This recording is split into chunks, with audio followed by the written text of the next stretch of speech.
Tonight, movie icon Sylvester Stallone is facing some serious allegations that he sexually assaulted a teenager decades ago here in Las Vegas. 13 Action News reporter Tom George is live to explain why some say this was an open secret. Tom.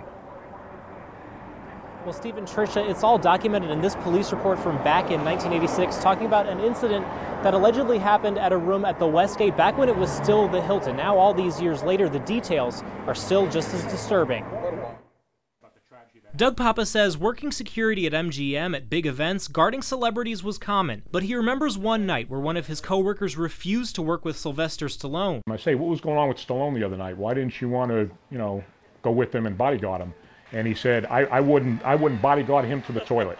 And he said, I never watched a movie of his since this thing happened. Turns out that coworker used to work at Metro, and the story he was talking about was documented in this report from 1986. At the Las Vegas Hilton, now the Westgate, a 16-year-old fan met Stallone while he was working on a movie.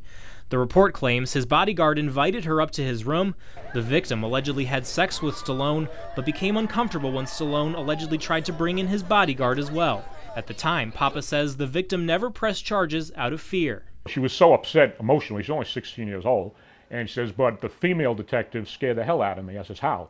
She basically told her that Sylvester Stallone was rich, he was an actor, he was up and coming, he's going to get lawyers, he's going to drag you through the mud, he's going to make you look like a whore and a prostitute and all this type of stuff. So that scared her. Stallone, in a statement, claims he was never interviewed by police at the time, something crime and safety expert Randy Sutton is surprised by. If we had transferred the time period from 1986 to now, and this took place, it would have been handled very differently. This would have gotten up to the district attorney's office for decision making. Now, 30 years later, the statute of limitations is long over, but Papa says it's a story just as important today. And when one woman comes out, that's like the initial step for somebody else to say, well, that woman's not alone because he also did this with me. Now, Stallone's bodyguard, who was mentioned in this report, has since passed away. As for the victim, she is still alive. She's now in her 40s.